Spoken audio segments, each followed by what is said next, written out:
a nice history path for me, I think, to do the dual contracts. So, and I'm here today with my good friend and my co-host today, Daniel Fowl. So welcome. Yeah, thanks very much, Knut. Yeah, I'm one of the founders of Adapt. I've been working with Microsoft 365 based intranets for probably the last 10 years or so. We were a big partner with Valo. We were working with Valo from day one. And when we were looking to evaluate tools in the market to replace Valo, we found Mozzaik, and it seemed like the perfect match. It was the best one we found. So keen to help our existing customers and any new customers migrate away from Valo onto the Mozzaik platform. Yeah, and let's quickly run through like the agenda for today. So of course, first of all, we have to do like a memory trip, like back into the history of Valo and all the fun and all the greatness that Valo built for all of us working with them. Then of course, it's all about like looking into what alternatives are out there, because of course there are more than just Mozzaik. So we will discuss a little bit about that. And then of course it's gonna go into like, for instance, also looking into SharePoint. Can it be very useful just as is, or can I do like some custom development on top of it to kind of do the same things as Valo did with their intranet product? And then, of course, the most important thing, and I think in all kind of scenarios where you need to go from one product to the other product, is kind of how to ensure the smooth migration. And we have done some work there already, Daniel, so I'm excited for you to share your insights in how we can help customers move away from Valo to Mozzaik. Yep.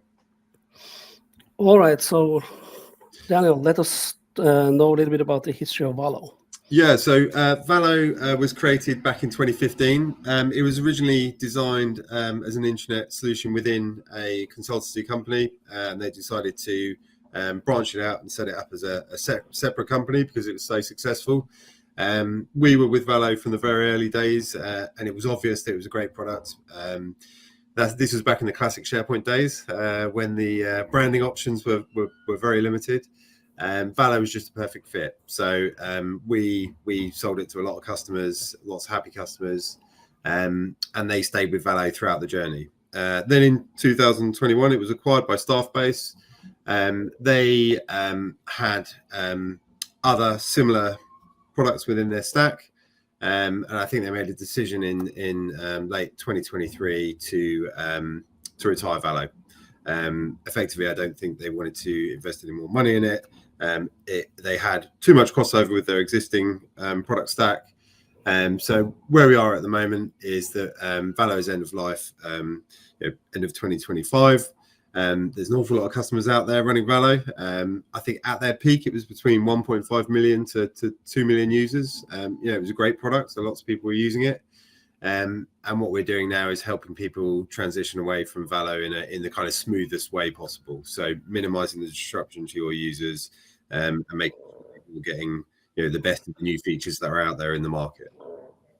Yeah, so and it was like probably around like 1,000 customers, I think, if I'm not mistaken, that was using Valo. So there are a lot of people out there that are in the same boat, let's call it like that. Maybe some people has already migrated away from Valo to other different type of products out there. Maybe some went to the traditional SharePoint without anything on the top. But if you haven't yet decided like where to go, how to do it, how to kind of make sure that your intranet is still up and modern, fresh, and ready for the future, then yeah, this webinar is for you basically. So yeah.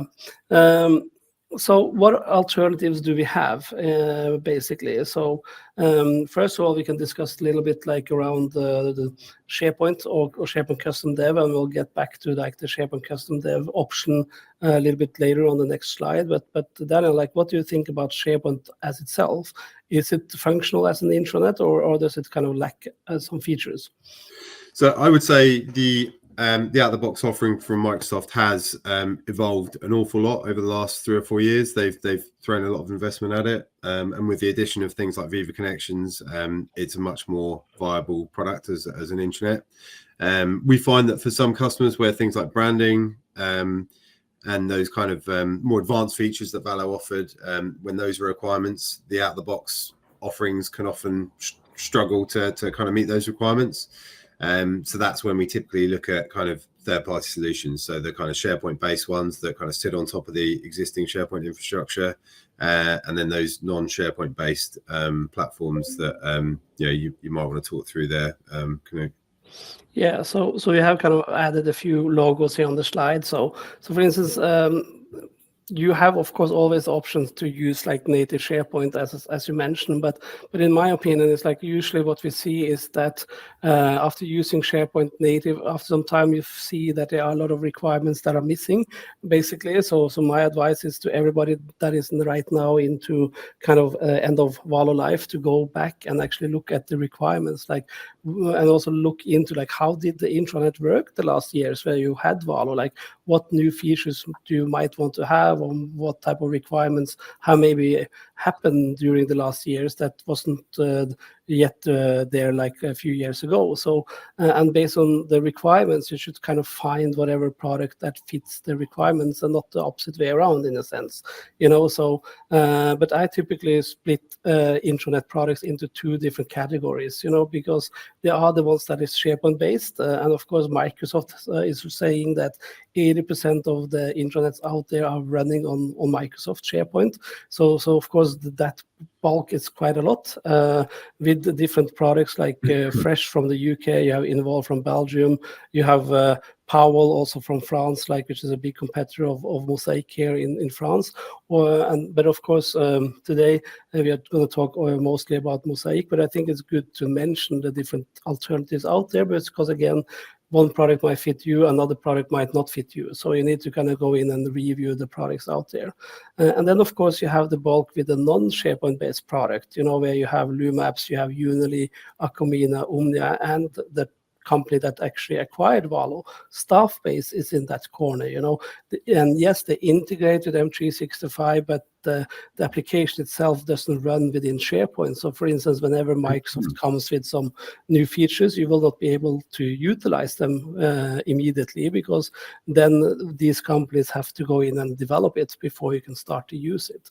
So this was kind of always also the great selling point back in the Valo days. It's like you can kind of ride the Microsoft wave, and you can complete whatever features that is missing within the products that you have, with Valo. And it's exactly the same for Mozzaik, as we will come back to later.